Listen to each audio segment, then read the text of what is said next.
For today's video mga idol, may dumating nga pala tayong parcel galing sa Shopee. Ito na yung in-order kong action camera na susubukan kong gamitin sa pagbablog sa aming mga rides, sa pagmumotovlog at sa pagbisikleta. Ito na mga idol at i-unbox na natin. So ayan, nakikita natin mga idol na napaka-safe ang pagkabalot ng seller. At ito na mga idol, ang SGCam action camera. Nabili ko nga pala ito sa Shopee mga idol sa halagang 3,000 plus. Nakikita ko lang nga ito sa mga review sa YouTube mga idol na ginagamit din sa mga nagmumotovlog na mga vlogger. Since gumagawa din naman ako ng mga video, kaya sinubukan ko na. Makikita nyo dito mismo mga idol sa packaging niya ang full details ng kamerang ito. Pagkahawak ko pa lang sa kanya mga idol, mararamdaman mo na premium talaga ang paggagawa nito kahit galing China. Sa packing pa lang, nakalagay na siya sa kanyang mounting kit. Kaya pwede mo na siyang ma-turn on agad at masubukan ng kanyang kamera. Unang tingin mo pa lang mga idol, makikita mong klaro at detalyado ang kanyang kuha sa kamera. Para sa akin, sulit na ito sa range na kanyang presyo. Kasama na sa packing mga idol ang iba't ibang mounting kit para sa motor at bisikleta. At syempre,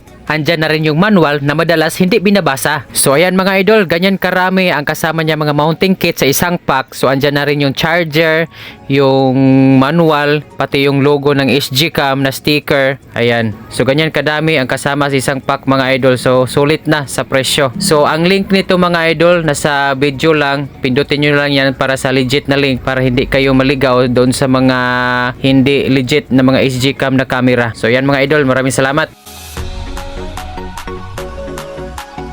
So ayan, padilim na kasi mag alas 6 na. So ngayon susubukan natin kung malinaw ba siya sa mga ganitong liwanag lang na medyo nag-aagaw na yung dilim at saka yung liwanag. Mountain bike gagamitin natin kasi mayroon itong lagayan ng cellphone. Ayan. So ito yung ginagamit mong pang microphone at saka yung sa harap na camera. So ayan, so itong mountain bike yung gagamitin natin. So ayan, let's go. So mga idol, so, try natin to kung malinaw ba siya sa ganitong araw. Medyo nag-aagaw yung yung dilim at saka liwanag. So misis ko gumagamit ng bike na to. So gagamitin natin, wala naman siya dito eh. Yan.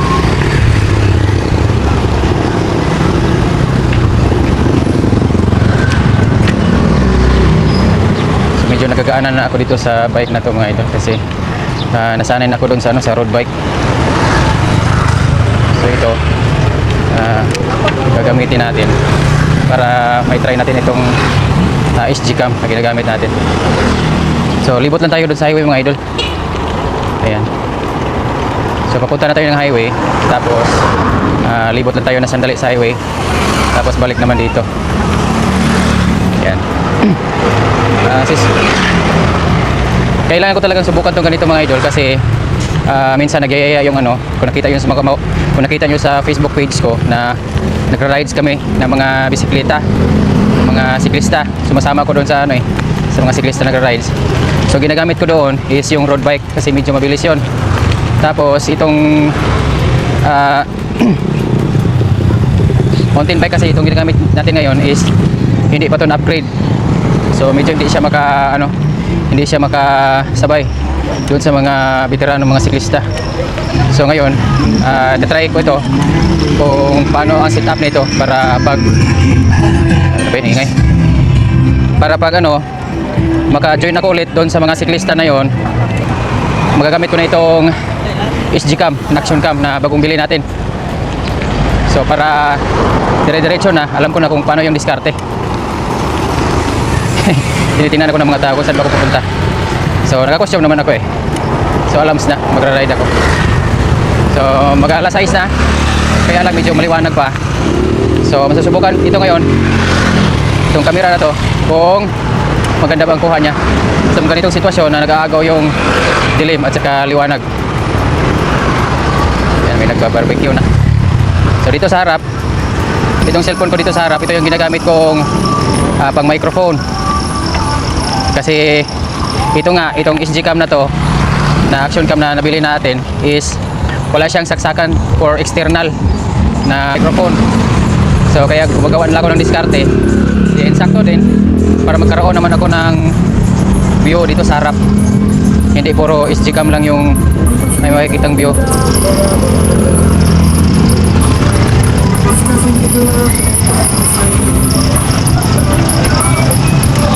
Medyo matraffic na kasi dito pag ganitong mga oras.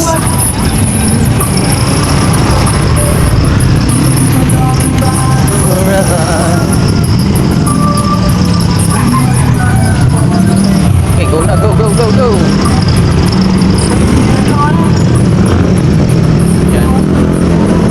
Ayan, nasa highway na tayo mga idol. Hindi ko alam kung maririnig pa ba yung boses ko dito sa ano. Maririnig pa ba yung boses ko dito sa microphone na nilagay ko dito sa dibdib ko. So hopefully, maririnig pa.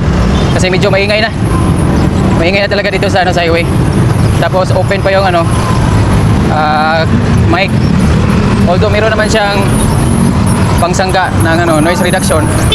Pero hindi talaga siya sapat kasi manipis lang. Kaya pag medyo maingay, hindi na talaga siya ano, naririnig. So dito libot lang tayo. So purpose lang naman talaga dito mga idol, makita natin yung clarity ng kanyang kuha sa video. Kasi nga doon ako na-discourage dati na mag-continue ng motovlog dahil sa walang quality na action camera na ginagamit. Hopefully ano, okay na tong setup na to para tuloy-tuloy na yung paggawa natin ng mga videos dito sa pagbibisikleta, pag-motovlog. So simula pa mga idol, itong channel talaga natin sa YouTube channel is nagsimula talaga ito sa pag-motovlog. Kaya lang wala akong pambili ng video quality ng mga camera. Kaya tumigil tayo sa pag-motovlog. Kasi nga yung una kong ginagamit, yung Dragon Touch na camera, may nakalagay naman siya na pwede siya kumuha ng ano, ng 4K resolution. Pero pag naka-record na, yung gitna lang yung klaro, yung sa gilid para siyang pirated na DVD ba? Nagpa-flash yung ilaw sa gilid, tapos yung gitna lang yung medyo klaro. So ganun yung quality niya sa video. Minsan, pag malakas yung ilaw, yung liwanag, yung white, medyo hindi na talaga siya naklaro kasi nag-spark yung ano niya yung liwanag niya, parang sumasabog yung liwanag niya. Kaya hindi na talaga siya maklaro. So ayun, nakapag-desisyon akong maghanap ng mura na medyo maganda yung quality ng video. So kita ko itong ano, SG-Cam 400 na Wi-Fi. So medyo mura lang. Nasa 3,000 plus. So kaya sinugalan ko na para lang makapagkuha ng mga quality videos mga idol. So dito na tayo mga idol. Liko na tayo dito sa ano, sa Spring Hills para balik doon sa bahay. So sapat na siguro to. Sapat na to para makita yung quality ng ano niya, ng video niya. Ayan, medyo dumidilim na din. So masusubukan natin ito. Ano to, parang barangay road ba na maliit.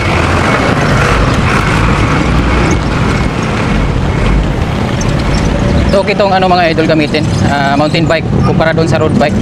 Kasi mas kampante ka dito kasi yung gulong niya malalaki. Yung road bike parang sinlaki lang ng ano mo, ng daliri. Yung gulong niya. Nakakatakot siyang dalhin sa ingay. Ingay ng mga motor. Dahil sa mga muffler ba, ingay. So balik tayo doon sa ano, kwento ko. So nakakatakot siyang dalhin sa bukid, yung road bike. Lalo na sa mga rough road, mga bato-bato. Nakakatakot siyang dalhin. Kaya kung nakikita nyo yung ano, video ko sa mga reels, na tumatakbo na lang ako habang yung iba patuloy sa pagpadyak. Kasi nga maliban sa wala akong hangin pa sa pagpadyak pa ano, paakyat sa bundok, kinatatakot din akong ano, ma-slide ba yung gulong. So mga idol, malapit na tayo.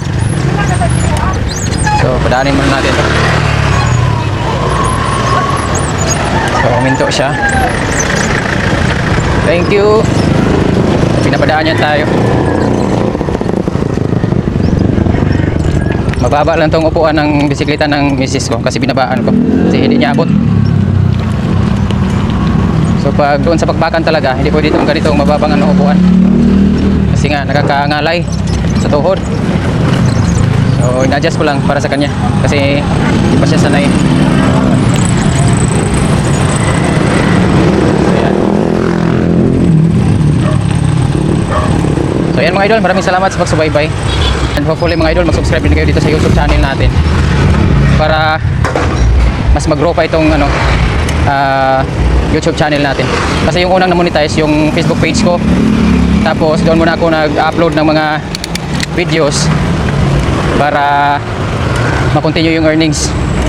Tapos dito sa YouTube kasi is wala pa tayo sa watch hour. So marami pa tayong kakaining bigas sa pag-upload ng videos. Aray ko, sakit. Yan, so maraming salamat mga idol. So see you my next vlog. So hopefully nagustuhan nyo itong testing natin sa camera na to. Yan, thank you so much and see you my next vlog.